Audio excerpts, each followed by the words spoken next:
uncomfortable relationship between Trump and Israel. This is News from 5D. I'm Otis 5D. News from 5D with Otis 5D. So there are many things we can say about the uncomfortable relationship between Trump and Israel, but Harrison Smith, he lays it out pretty good. This is just 30 seconds, and then we'll talk about it. It's almost like you go back and forth where it's just like, Trump is ending all the foreign aid. And everybody's like, yeah. And it's like, yeah, except for Israel. And what was that last part? I said that Trump is reasserting free speech in universities. They're not going to be biased anymore. Everybody's like, yeah. And it's like, except anti-Semitism, you can't talk about Jews. It's like, what was that last part? It's like everything that Trump is doing that's good has a little carve out, a little caveat, a little dent in it. Just the size of anti-Semitism. It's kind of annoying. I have to be honest with you. It's almost like you go back and forth where it's just like, one more time. Trump is ending all the foreign aid. And everybody's like, yeah. Ending all the it's foreign like, yeah, aid. except for Israel. And what was that last part? I said that Trump is reasserting free speech.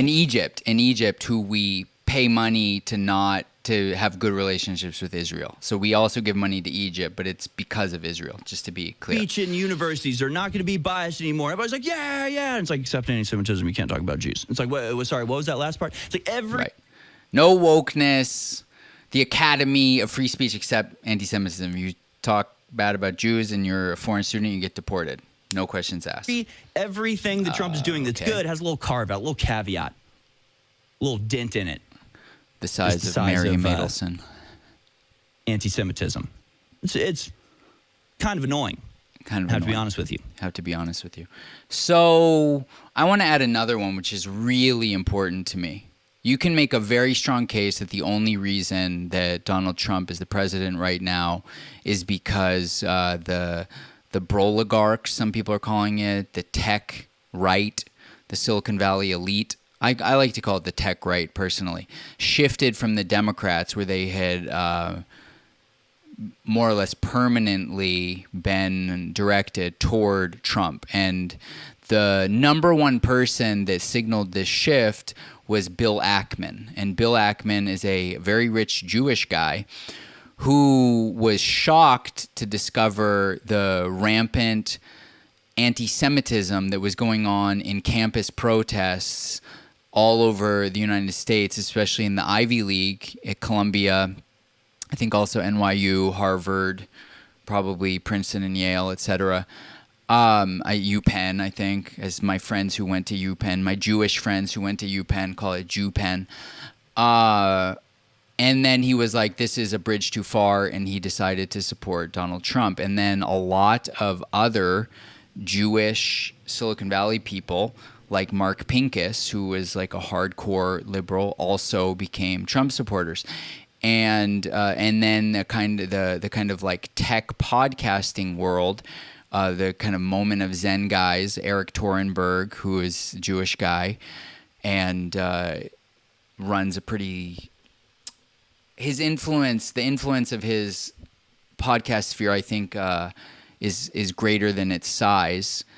You know, had been kind of flirting with center-right ideas, Curtis Yarvin, et cetera, but then, you know, came out, so to speak. So the point being is that the inciting incident of the tech right coming into existence, other than Peter Thiel, was October 7th, and more importantly, the campus protests and the quote-unquote rise in anti-Semitism amongst young people all over the United States, the rise of pro-Palestinian content on TikTok.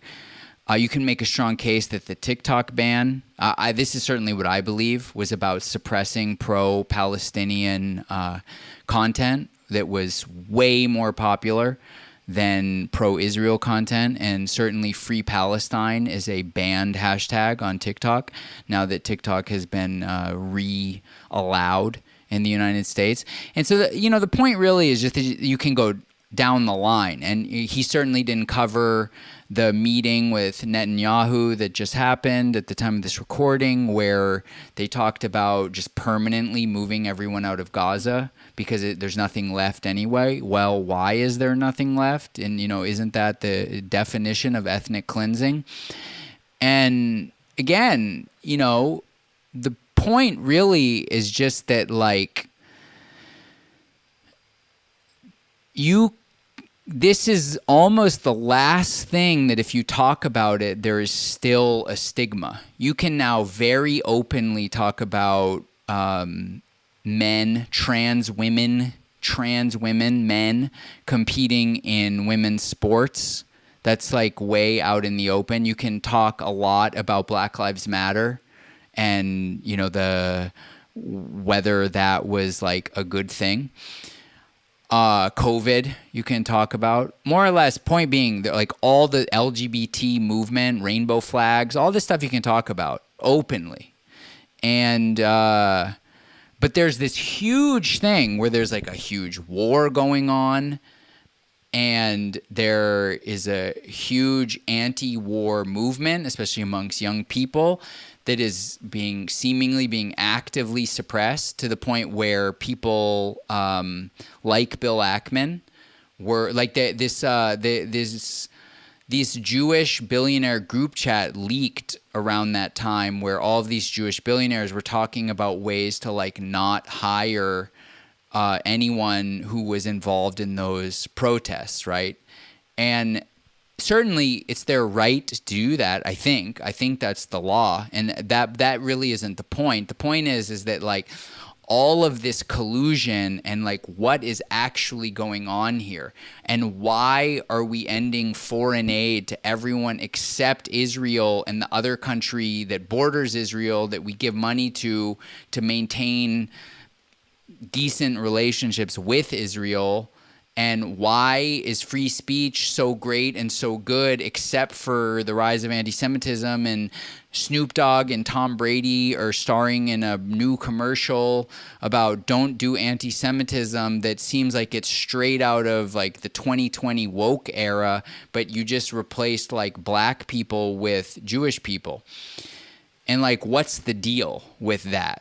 And it's uncomfortable. And of course, the fact that Trump's son-in-law, Jared Kushner, is Jewish and likes Israel and has a lot of influence. And, you know, there are rumors, Trump says it's not true, I'm not saying it is true, but that this idea to develop Gaza as a Mar-a-Lago, you know, of the Middle East, it comes from Kushner, who's a real estate developer. But it would also really benefit Israel to not have to deal with this and to expand, you know, their territory, or at least add like a buffer of neutrality, not have to deal with that. And, you know, I certainly have my opinions as to what's right and what's wrong, but I think what I don't feel is just my opinion, but it's like a objective fact, is that this has to be normalized, this conversation. It is not acceptable. It is fully unacceptable in a country of free speech and democracy and our great republic that talking about these topics that are so obvious, so in your face, so paramount, would be something that is seen as like hateful. That's not acceptable. That it's not allowed to call these conversations hateful. These need to be had in a very sober way, not an emotional, frenzied, manipulative way, a very sober way. Why are we doing this? What is the best thing to do? Why is it the best thing to do? What group benefits? What group doesn't benefit? What are the trade-offs? Et cetera, et cetera. And so it's very uncomfortable. As Harrison Smith said, it's very annoying. I think it's more than annoying, but I think annoying is a good word. It's a kind of neutral word that you dig at it a little bit, and there's something deeper than annoying underneath there. And I think it's important. If we're going to have a positive future for humanity, you can't have this carve out where you can talk about everything in the world except one thing. Because as Voltaire would say, if you want to know who rules over you, just see who you can't criticize. And I'm not saying that applies to this, but it certainly seems like it could. And that's not good. That's like, there shouldn't be anything that it could apply to that.